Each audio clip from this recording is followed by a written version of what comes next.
জঙ্গিপুর পৌরসভার ইতিহাসে তৃণমূল পরিচালিত এই পৌরবোর্ড হচ্ছে অপদার্থতম পৌরবোর্ড। এই পৌর পরিষেবা গোটা জঙ্গিপুর পৌরসভায় ভেঙে পড়েছে। এই তৃণমূল পরিচালিত পৌরবোর্ড, ড্রেন পরিষ্কার হয় না, আবর্জনা স্তূপ, বাড়ি থেকে ময়লা সংগ্রহ করা হয় না, রাস্তাঘাটের বেহাল অবস্থা, সমস্ত দিক দিয়ে পৌরসভা ভেঙে পড়েছে। এবং এই পৌর বোর্ডের কাজ হচ্ছে লুটে বুটে খাওয়া কাজ। ফলে এই লুটে বুটে খাওয়ার কাজের মধ্যে দাঁড়িয়ে এই পৌর বোর্ডের যা অবস্থা আমরা কয়েকদিন থেকে লক্ষ্য করছি, এটা তৃণমূলের আভ্যন্তরীণ সমস্যা, আভ্যন্তরীণ বিষয়। ওদের পৌর বোর্ড পরিচালনার ক্ষেত্রে কারা কর্তৃত্ব করবে, কারা কি করবে, সেই বিষয় নিয়ে তাদের লড়াই। বর্তমানে যে পরিস্থিতির অবস্থান হচ্ছে যে আমরা এখানে কোনো কিছু নাই, আমাদের কথা হচ্ছে আমাদের 3 জন কাউন্সিলর আছেন, আমাদের পার্টির যা সিদ্ধান্ত হবে, পার্টির যাই হবে তাই মেনে তারা কাজ করবে। আমাদের পরিষ্কার সিদ্ধান্ত হচ্ছে এই লুটে পুটে খাওয়ার এদের সঙ্গে আমরা নাই। আমরা না পক্ষে বিভাগ আমরা বলেই তো দিলাম যে লুটে পুটে খাওয়ার রাজনীতি যারা করছে তাদের সঙ্গে আমরা নাই।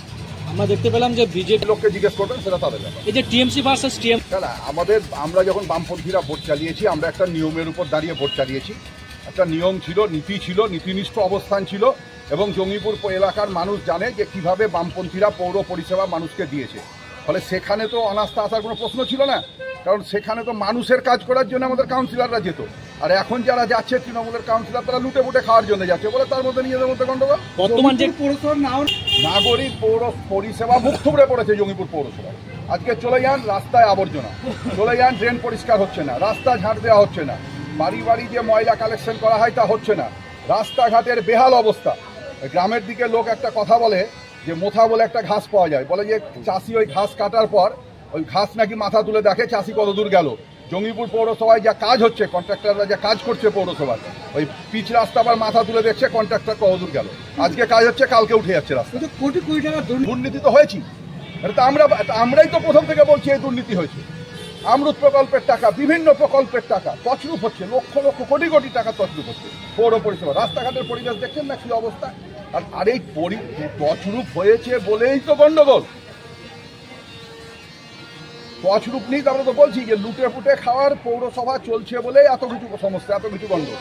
নীতিনিষ্ঠ অবস্থানের উপর দাঁড়িয়ে মানুষকে পৌর পরিষেবা দেওয়ার জন্য বিগত দিনে বামপন্থীরা যেমন ভোট চালিয়েছে, কোনো অনাস্থা তো হয়নি, কোনো সমস্যা হয়নি। 1885 হয়েছে, সে হয়েছে, বামপন্থী পরিচালিত ভোট আমরা যতদিন থেকে চালিয়েছি কোনোদিন এই সমস্যা হয়নি।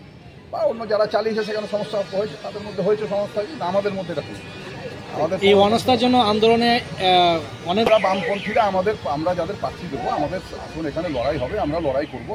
বিরোধী দল তারা কে কি করবে না করবে সেটা তাদের ব্যাপার, সেই নিয়ে তো আমাদের মন্তব্য করার কিছু নাই। সিপিএম কে এক্স ফ্যাক্টর হয়ে দাঁড়াবে অনাস্থার ক্ষেত্রে? না, ফ্যাক্টর কোনো x factor, y factor, z ফ্যাক্টরে নাই।